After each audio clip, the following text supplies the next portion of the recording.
Hey everybody, Hey, it's me Travis, and me, Charla. and we're doing something a little bit different today. This is the anatomy of a Magic the Gathering card. It's more or less for people that are new to the game, who don't really know a whole lot about the game. Just keep in mind that there's a lot of good resources for learning the game and everything like that, how to actually play it, everything like that. You can go to Wizards' actual website; they have a lot of learning material there. Um, this is more of like a brief primer for learning all the cards. If you're not familiar with any of the mechanics or whatever everything actually is, this should be able to help you. Yeah, we're gonna be able to let you all visually see a card, us explain how it works, things you need to pay attention to as far as the mana cost, how tapping mana works to be able to cast a spell, and the abilities that a creature or a spell even has. So, this is definitely something new that we're gonna try to do.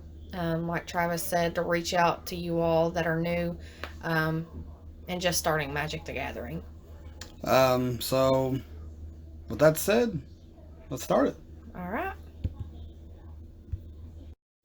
All right. So the first thing that we are going to show you here is a basic land card. We have an example here of a Magic Core Set 2020 Plains. Um, Magic the Gathering has five basic land cards as far as color wise. You have white, red, green, black, and blue. Um, so each one of these are going to obviously be different colors, but this is going to help you be able to pay for you to be able to cast spells um, and different things like that. We'll actually go over the costs of a card, and we'll show you everything like that. Basically, whenever you use a land, you tap it, which is turning it to the side, to signify that you've used it. Um, you can only use it once a turn, and um, at the beginning of your next turn, you will untap all of your lands in addition to anything else that is tapped. Um, so for a plains, for example, if you tap it, it adds a white mana.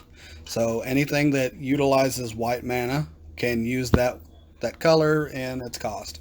In addition, if there's a number in the casting cost, you can also use any color for that. So you can use that for that.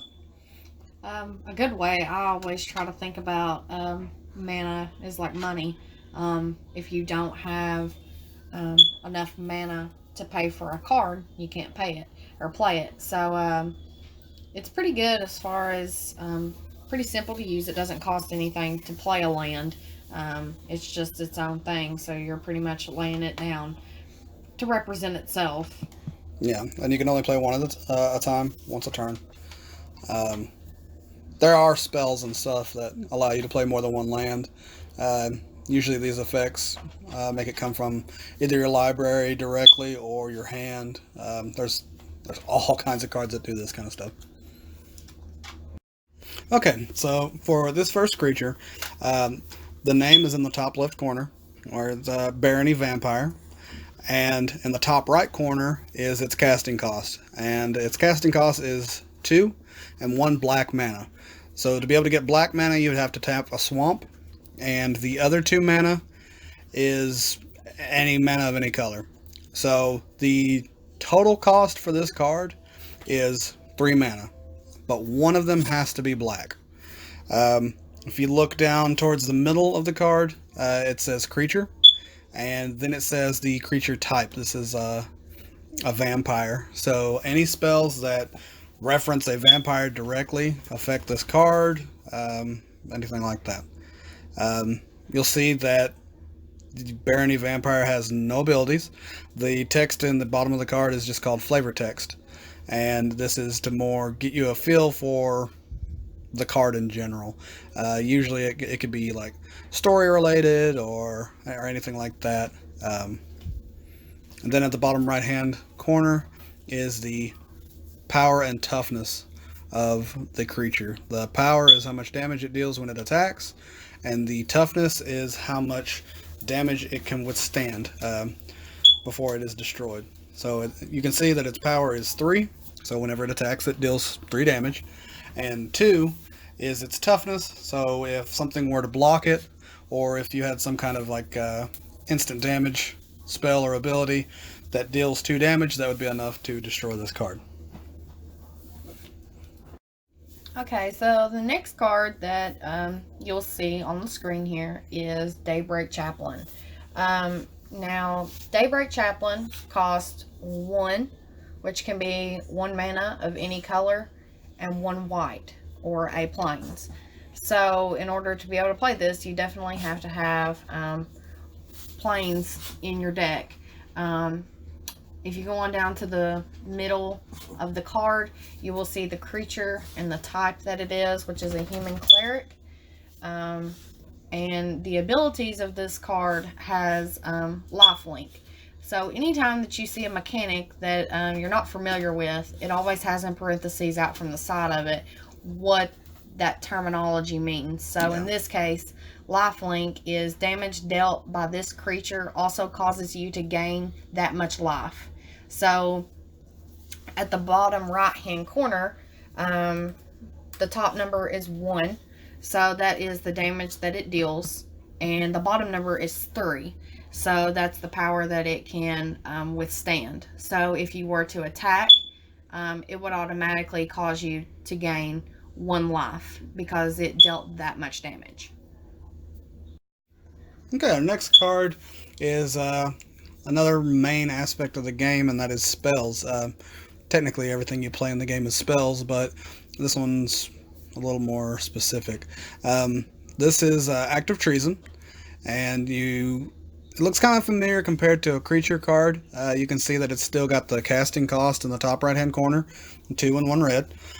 So you would have to have a mountain or anything that would produce red mana to be able to play this card. And if you look down towards the center of the card, it says sorcery. Now, sorceries can only be played during your main phases, and during your turn you have 2 main phases, one at the beginning of your turn and one at the end of your turn after your attack phase, and that is the only time that you can play sorceries. Now for Act of Treason, it says gain control of target creature until end of turn. Untap that creature. It gains haste until end of turn. It can attack and tap this turn. A little reminder text on there for you. And basically, so say you wanted to play this card, obviously you would want to play it during your first main phase, because the entire point of the card is to gain control of a creature that your opponent controls and make it attack them. This is a pretty infuriating little card if you pair this with a fling. Fling allows you to sacrifice a creature and deal damage to target creature or player equal to the power of that creature. So if you had the mana, you could actually gain control of your opponent's creature, attack them with it, and then sacrifice it with fling and deal damage to that player as well. So in one turn, you've dealt quite a bit of damage and you've gotten rid of an opponent's creature. It's a nice little combo. I love doing that. And then again, at the bottom of the card, it has flavor text about this particular card. Alright, so the next card is a blue card and is called Befuddle. One thing I just love about Magic is the unique names that they come up with about every card that they have. I would get lost. Well, do I have a card named that already? But anyways. So this is an instant. And an instant can be played at any time, whether it's your turn or your opponent's turn. So a good way to use this Befuddle, because it costs 2 and 1 blue. That is an island. And its ability is target creature gets -4, -0 until the end of turn. And you also draw a card. So a good thing with this is if your opponent has a creature that's attacking you, and you may not want to lose a creature, or you may not want to lose life, you can play this instant and put the -4, -0 on it, and cause it to pretty much not be able to attack you. Because it's not going to do any damage because of the -4, -0. And then you also get to draw a card out of it. So that's a pretty good little thing for you. It's a win-win either way. So another type of permanent that stays on the battlefield persistently until it's destroyed is an enchantment. Now there's a lot of different subtypes with enchantments. There's like enchant creatures or auras. There's enchant lands. All of these actually stay on the battlefield persistently, and they enchant a specific permanent. However, just plain enchantments persist on their own on the battlefield. So we'll just go with this example. Season of Growth. You can see it's got a 1 and 1 green for its mana cost. It's a very cheap enchantment. And in the middle it says that it's an enchantment. This would actually just go on your board and would sit there, and anytime a condition is met, then you would activate the ability of this card. So whenever a creature enters the battlefield under your control, which is that's what activates its ability, you scry 1. And it also has reminder text on the card. Scrying is look at the top card of your library, and you may put that card on the bottom of your library. Now this is pretty good for like shifting through your cards, looking to see if you'd like what you're getting ready to draw or anything like that. So say it's something that you'd like, you can leave it on top of your library. And that's when the second part of this card comes into play. Whenever you cast a spell that targets a creature you control, draw a card.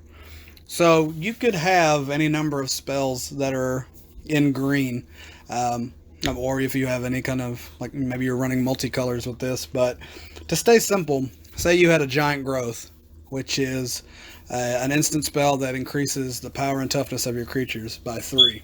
Say you play that and target your own creature with it, that would activate the ability of Season of Growth. Now, say you played that creature this turn too.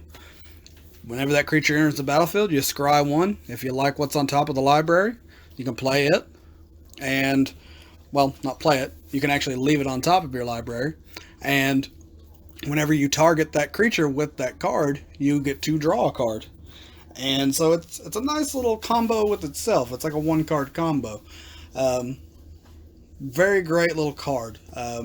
Especially, it's super quick to play too. It only costs 2 mana to play, and you can really set up some good stuff with it. This card is referred to as an artifact. Now, artifacts are a little bit different than, say, a creature. They're a permanent, and they persist on the battlefield through turns. They're not like a spell that goes on the stack and then goes into your graveyard or anything like that. It is persistent. Now, artifacts can actually be artifacts or artifact creatures, but this particular card is just an artifact. You pay the cost for it, and as you see, Diviner's Lockbox has a cost of 4, so that can be paid with any color mana. So this can go into any deck, pretty much. That's why a lot of people like artifacts so much. And now there are some colored artifacts too, but as for our example right here, this is just a run-of-the-mill colorless artifact. And you can see in the middle of the card underneath the art, it says here that it is an artifact. And then off to the right, it's got your set symbol. And if you look at the ability for it, it is 1 and tap, choose a card name, then reveal the top card of your library. If that card has the chosen name, sacrifice Diviner's Lockbox and draw 3 cards.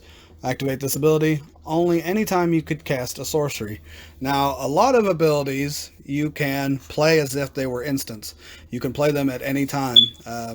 However, this is telling you that it can only be played as if it were a sorcery. And from earlier, you learned that a sorcery can only be played during your main phases. So a nice little combo to do with this card is the Befuddle you saw before. You could draw your card, and then if you end up having some kind of card with Scry, then you could actually look at the top card of your library, leave it there, and then activate Diviner's Lockbox, and then name the card that you just looked at, and then boom, you get to draw 3 cards. It's a nice little card advantage combo to do, and that is something that artifacts are really good at. They're good at doing all kinds of different abilities that are like persistently able to be done. Diviner's Lockbox, obviously you have to sacrifice it to be able to use its ability, but like anything, with the right cards, something doesn't remain in the graveyard for long. Alright, and last but not least, we have a legendary Planeswalker. This is actually Chandra Flame's Fury. She cost 4 and 2 red. Go ahead and tell you, Chandra works good in just a aggro red deck. Awesome, awesome, awesome. Now, the big thing about Planeswalkers is you can only have one legendary Planeswalker with the same name out, only one at a time. So if you had 2 of these cards in your deck, you couldn't have both of them out on the battlefield at the same time. One of them would have to die or go to your graveyard or whatever before you could be able to play the next one. Okay, so after you've paid the mana cost to be able to play Chandra Flame's Fury, she comes in with 4 loyalty counters, and that number is the 4 that is in the bottom right hand corner. Me and Travi usually use an oversized D20, showing how many loyalty counters the Planeswalker has. Now, the abilities are in the middle of the card, with whether it's a plus or a minus. Usually, something like one coming in with like 4, it's usually going to cost anywhere between 8 and 10 to activate. In this case, her ultimate is -8. So the main thing to know about this is loyalty abilities are like sorceries. You can only play them one time during your turn and only on your turn. So you couldn't, activate Chandra Flame's Fury's loyalty ability while your opponent is taking their turn. So one time during your turn. So let's go ahead and touch base on the actual abilities in the Planeswalker itself. So the first one, you'll be able to see out to the left, it is a +1. And this means that Chandra Flame's Fury deals 2 damage to any target. So that would put her then at 5 if you activated that. Now, a good thing to know is usually when you have a creature come out, it cannot attack whenever it comes into play. You usually have to wait until your next turn unless it has haste. Now, Planeswalkers are not creatures unless they may specify this Planeswalker becomes a what, until the end of turn. So, your Planeswalker itself cannot attack an opponent. It can just deal whatever it specifies. So in this case, with that +1 ability, Chandra Flame's Fury deals 2 damage to any target. So that could be the creature that your opponent has, or even your opponent theirself. Now, on down to the next one, which is -2. So, Chandra Flame's Fury deals 4 damage to target creature and 2 damage to that creature's controller. So, if she came into play with 4 loyalty counters and you automatically did the -2 ability, she would be down to 2. So that means that 4 damage would go to any creature that your opponent has or target creature, and 2 damage to that creature's controller. So 2 damage would be taken away from the life total of your opponent. Now, the ultimate is -8. That's the last ability on the bottom of the card. Now, obviously you would have to do her +1 4 times before you could activate this next ability, or as we call it, the ultimate. Now, her ultimate is -8, and it says Chandra Flame's Fury deals 10 damage to target player and for each creature that player controls. So it would deal 10 damage to your opponent or whoever you choose, and to each creature that that player controls. So 10 damage would be dealt to each one out on the battlefield. So we really hope that you enjoyed this video that we decided to do for you all. Me and Travi have been really thinking about the next video that we could do, and we just both kind of brainstormed. We was like, okay, what about an anatomy of the magic cards? So that's how we got this idea for you all, and I really hope that this has helped you understand how a magic card works and how each one of them play out as far as in the game perspective. I know looking at it probably may seem a little complicated, but I promise you it's not easy to understand. It definitely takes a lot of practice and having somebody to show you as far as sitting down, getting ready to play a game, and having them walk through with you on how to do it. So I really hope that what we did for you today on our channel really helped you understand the basics of Magic the Gathering and the card functions and things like that. Definitely. And if you guys have any kind of questions or anything that you really want to learn about the game, just leave a comment below, and we'll get back with you. Usually, any kind of like questions we get, we respond to. If you are interested in wanting to learn how to play the game, we might make some more in-depth videos about actually playing the game, anything like that. If this is like the kind of content that you guys enjoy, be sure to hit the like button and subscribe to our channel. And really, if you enjoy this kind of stuff, just be vocal about it. Let us know. If this is something that you don't like, tell us. We'll adjust direction. We thought this would just be something because we've actually gotten a lot of comments and stuff about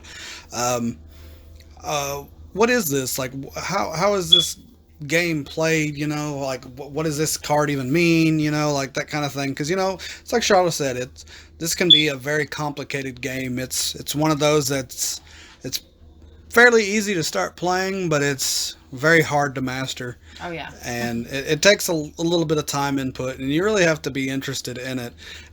But I mean, once you actually get into the game and everything like that, I guarantee you'll love it. Because it's definitely not playing a regular card game like Uno or Face 10 or anything like that. I mean, this is a whole different ballpark when you talk about getting ready to play a card game. Like Travis said, you've really got to be interested in it, have patience with it, because it's not going to come just to you overnight. It's a lot of practicing with it to understand and actually, put forth the effort and want to learn how to play it. Exactly. I can say that one good resource for wanting to learn to play this game that is very interactive is Magic the Gathering Arena. You can download this game for free from Wizards. It's free to make an account, free to play. You can get cards for free. There is like a cash element to it where you can buy cards and that kind of thing, but that's not required. Actually, we're going to have a video roll out here pretty soon of like our pros and cons of Magic the Gathering Arena and how it actually affects the game as a whole, like how it actually affects the physical products and maybe like benefits of it, that kind of thing. Definitely. So if that's something you guys are interested in, just shoot us a line, let us know. And well, that's basically it. Signing off, this is Travis. And this is Charlotte, and thank you for joining us today on the Magic Cave. Poof, poof.